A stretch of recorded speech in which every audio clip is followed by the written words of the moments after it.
ಸಚಿವ ಸ್ಥಾನ ಸಿಕ್ಕಿರುವುದು ನನಗೆ ಸಂತಸ ತಂದಿದೆ. ಯಾವುದೇ ಖಾತೆ ನೀಡಿದರೂ ಜನರ ನಿರೀಕ್ಷೆಯಂತೆ ಪ್ರಾಮಾಣಿಕವಾಗಿ ಕೆಲಸ ಮಾಡುತ್ತೇನೆ. ಇದೇ ಖಾತೆ ಬೇಕೆಂದು ನಾನು ಕೇಳಿಲ್ಲ ಎಂದು ಸಚಿವ ಟಿ. ರಘುಮೂರ್ತಿ ಹೇಳಿದರು. ಚಿತ್ರದುರ್ಗದಲ್ಲಿ ಮಂಗಳವಾರ ಮಾಧ್ಯಮಗಳೊಂದಿಗೆ ಮಾತಾಡಿ, ಜಿಲ್ಲೆಯ ಎಲ್ಲ ಶಾಸಕರು ಸೇರಿ ಒಟ್ಟಾಗಿ ಕೆಲಸ ಮಾಡುತ್ತಿದ್ದೇವೆ. ಪಕ್ಷದಲ್ಲಿನ ಸಚಿವ ಸ್ಥಾನದ ಗೊಂದಲ ಮತ್ತು ಮುನಿಸನ್ನು ವರಿಷ್ಠರು ಬಗೆಹರಿಸುತ್ತಾರೆ. ಜೆಡಿಎಸ್ ಯಾರಿಗೆ ಕೂಡ ಏನೇ ಆದರೂ ಆಫರ್ ನೀಡಬಹುದು. ನಾವೆಲ್ಲರೂ ಒಂದೇ ಕುಟುಂಬದಂತೆ ಇದ್ದೇವೆ. ಭಿನ್ನಾಭಿಪ್ರಾಯಗಳು ಸಹಜ, ಆದರೆ ಅವುಗಳನ್ನು ಬಗೆಹರಿಸಿಕೊಳ್ಳುತ್ತೇವೆ.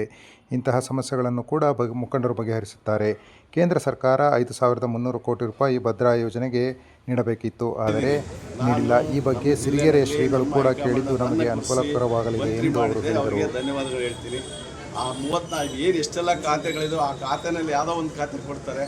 ಆ ಖಾತೆನ ಏನು ಜನರು ನಿರೀಕ್ಷೆ ಮಾಡ್ತಾರೆ, ಅದಕ್ಕೆ ನಿರೀಕ್ಷೆಗೆ ತಕ್ಕಂತೆ ನಾನು ಕೆಲಸ ಮಾಡ್ತೀನಿ. 25 ಲಕ್ಷ ಒಂದು ಎಕರೆ ಕೊಡ್ತಾಯಿದ್ರು. ಈಗ ನಾವು ಇದಕ್ಕೆ ತಕ್ಕಂತೆ ಈಗಿನ ಸಂದರ್ಭದಲ್ಲಿ ರೈತರಿಗೆ ಅನುಕೂಲ ಆಗಲಿ ಅಂತೇಳಿ 3 ಕೋಟಿ ಒಂದು ಎಕರೆ ಕೊಟ್ಟಿದ್ದೀವಿ. ಅದು ದೊಡ್ಡದಂತ ಅಲ್ಲ, ಒಟ್ಟಾರೆಯಾಗಿ ಅಲ್ಲಿ ಬೇರೆ ರಾಜಕೀಯ ಸನ್ನಿವೇಶಗಳಲ್ಲಿ ಈಗಾಗಲೇ ಅವರು ನಮ್ಮ ಮುಖ್ಯಮಂತ್ರಿಗಳು ಏನು ಹೇಳಿದ್ದಾರೆ ಅದನ್ನೇ ನಾನು ಕೂಡ ಅನುಭವಿಸ್ತೀನಿ. ಸರ್, ನಗರ ಜಿಲ್ಲಾ ಉಸ್ತುವಾರಿ ಸಚಿವ ಇವರು ಮಾಡ್ತಾರೆ, ಆಯಿತಾ.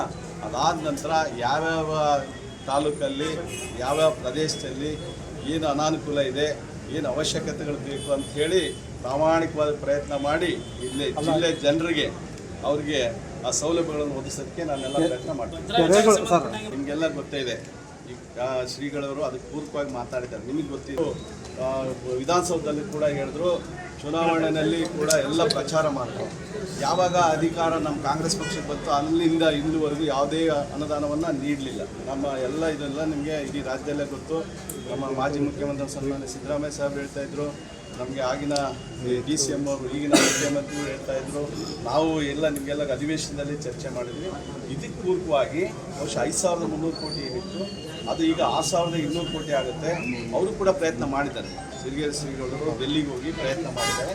ಅವ್ರ ಪ್ರಯತ್ನ ಏನು ಮಾಡಿದ್ದಾರೆ, ಅಲ್ಲಿ ಏನು ಭರವಸೆ ಸಿಕ್ಕಿದೆ ಆ ಭರವಸೆ ಮೇಲೆ ಅವರು ಮೊನ್ನೆ ಮಾತನಾಡಿದ್ದಾರೆ.